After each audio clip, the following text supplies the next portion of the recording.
Good afternoon, Parkland family and friends. It's Beth and Jason with this week's edition of the Bulletin. Sunday was a phenomenal day. It really was. If you've not been here the last couple of weeks, it has been amazing, especially this last week. At the end of the service, we had that special prayer time, seeing people praying with each other. It was just moving. We had 3 families that joined. One of them was being saved. And so it was a great time. You may want to go to Facebook and click on it and just kind of watch.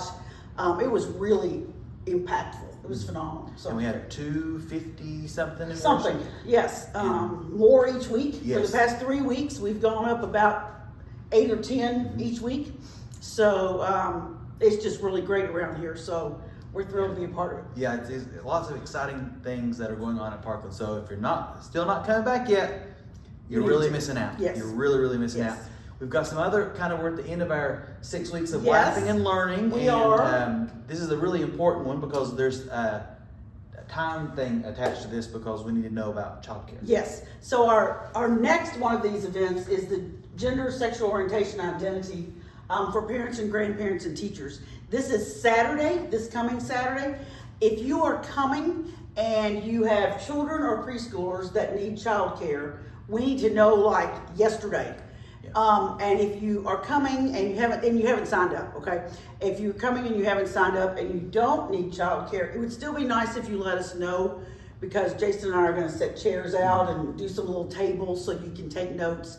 And we'd kind of like for everybody to have a spot. So if you have not signed up, please let us know if you're coming. Yeah, and it's going to be a great time. And again, this is just to get the conversation started. It's not like a Bible study. It's just to help parents understand what our kids are dealing with.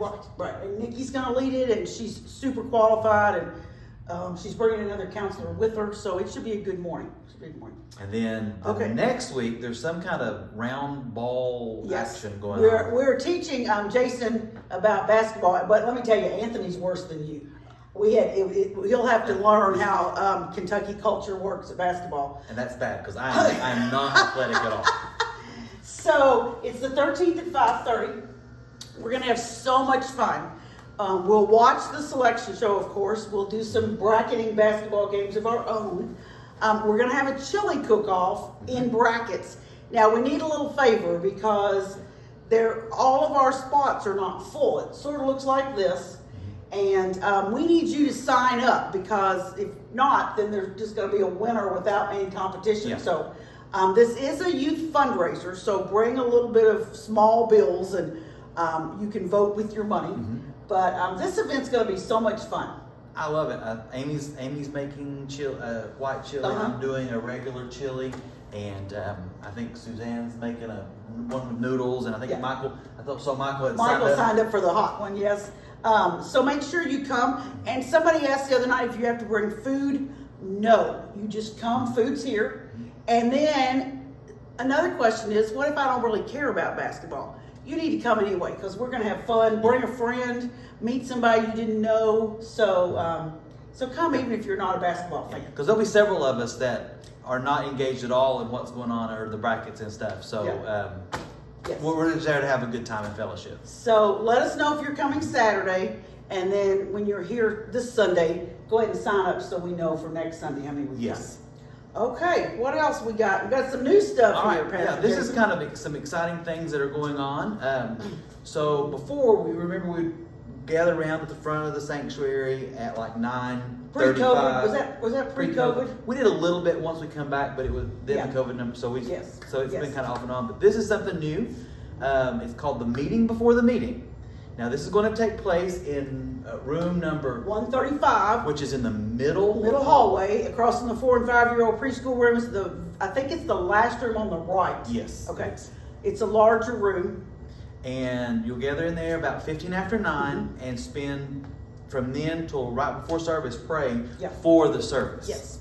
So, and it doesn't matter. Men, women, whatever, at one point that prayer up front was a man thing. No more. So you just come and pray, no matter what your age, and we'll pray for the service that people listen to God as they're there. And if you missed Pastor Chris's sermon on Prayer Sunday, go back and listen, and then come Sunday morning, because it's really, really important. All right, what's our next new thing? All right, our next new thing, and I'm very excited about this. It's called Around the Table. Real life happens around the table, and it's going to take place on Sunday nights. Now, I know we both grew up with Sunday night church and the big things that go on Sunday night and everything, but we noticed something during COVID that a lot of the relationships we have at church we thought were really deep relationships, but there weren't. Right. I mean, they were just Sunday, Wednesday relationships. And so to help form some more community, to get people to know each other a little bit better, we're going to do this on Sunday nights. We're asking you to invite a couple or two couples over to your home, have dinner, and there's a difference between a dinner party and what this is. A dinner party, we talked about this yesterday, is performance art. So it's not fancy. Go to Little Caesars, get a $5 pizza. It's just sitting down and talking around the table. Yes. I was joking with Jason. He is happy minister about this, and I am a little bit petrified minister about this. Because, having someone into your home, I'm always going, oh my goodness, what if my bathroom's not clean? What if they come in and then they go tell everybody my bathroom's not clean? So I understand if you're struggling, but here's some things that I've heard that might help. First of all, if you want to, when we first start this, you could go out to dinner with a person just to kind of get yourself used to having conversations with people. I also think it would be easier if, for those of us that are a little bit nervous, if we invited someone in the same stage of life. So for instance, if you're a young family and you have preschoolers, invite somebody else over with preschoolers because you're all on the same page. And then our friend Suzanne told us something the other day that I thought was meaningful. You don't want to do something that's not easily replicated. Right, replicated. Because you don't want to go to a lot of trouble and then somebody come and say, I could never do that. Mm-hmm. So nice and simple. And again, the thing about this is just sitting around the table and getting to know each other on a deeper level. Right. And a cool thing that we're going to start doing with this is in the bulletin each week, there will be conversation icebreakers, sermon topic questions and stuff to kind of help. So you're not just saying, wow, weather outside is really nice. Yes. Well, yeah, the allergy. So it's just not just shallow conversation, but some deep, meaningful conversations. Yes, absolutely. So I think if you're like me, I'm not really hesitant. I want to do it, but and I will do it. But I admit that I'm not quite as comfortable with it as you are. So we got two of us here, so one of us can relate to you, I'm sure. So, but I'm excited that at some point on a Wednesday, I think there's going to be a time to report back. Mm-hmm. So if you have someone over, you go eat with them, and it's wonderful, then you can stand up and talk about how it went well. On the other hand, if you had great expectations and maybe something happened, didn't go so well, then you can share that as well. And the people there can pray for you that it goes better the next time. And now, there's also, think outside the box. This doesn't necessarily have to be church members. Oh, absolutely not. Think about maybe the one that we've been talking about. Mm-hmm. Your one that you've been praying for. Uh-huh. What a perfect opportunity to have them over to your home. Yeah. Now, that doesn't mean to say that you're going to open and have Bible study or anything. No. But it just kind of develops that relationship. Maybe co-workers that don't go to church. I mean, the possibilities are. Oh, yeah. Yeah. Possibilities are endless. So the point is that we sit around the table, we talk about life, and we talk about how Christ is a part of our lives without beating them over the head. And then, and you can do it the same couple more than once, or however that works. So we're hoping this will help us make connections to people that maybe we have not connected with for a while, or new friends, new people. And we've already started making a list of people. Yeah, we have to. So we can start, checking that off, and so that'll be 3 of the 4 Sunday nights. Right. One Sunday night each month, we will gather as a church family to do something. To eat around the table. Together around the table. We're going to have, in March, it's going to be the Selection Sunday. Yes. In April, we have the Easter musical and an ordination service. Yes. And in May, we've got a picnic planned. We've planned them out through August. Yes. So that way, and Rhonda's going to make a nice big poster with the dates and the event titles. Mm-hmm. And that way, as we plan, because you don't want to invite someone over to your house for dinner the same night that we're having something here. You need to bring them with you here. So it's very new for all of us, but we want you to try it, to be open-minded about it.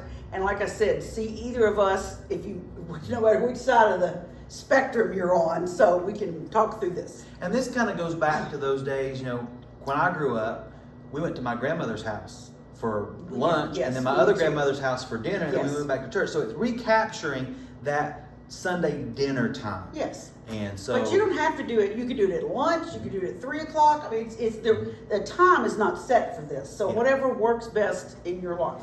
and again, if you just want to go by and pick up a bucket of chicken, A go buy pizza. pizza. It doesn't have to be Right.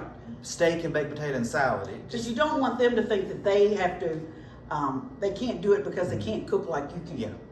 And that was a good reminder that Suzanne. Suzanne had that. Yes, that was very good. Very good. All right. Is that all we have? I think that's everything. Yes.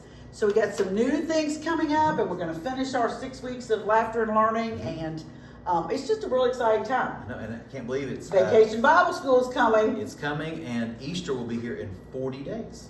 Because, yes, Today's it will. Ash Wednesday. Today's Ash Wednesday, so 40 days from today. And so Good Friday's coming up. Christmas, the Easter musical is coming up. The kids are going to do something on Palm Sunday. Good, good. Lots and lots of stuff that's coming up. I'm just very excited about what's going on, and you need to be here because there's amazing things happening at Palm. Yes, yes. Even if you can see it at home, you can't feel it Yeah. at home. So, all right, is that it? I think that's everything. Okay, so until we see you Sunday or Saturday morning, remember to put Jesus first in your life And invite someone to church. and start thinking about who you're going to have over for dinner. Yes. Bye, guys. Bye. See y'all next week.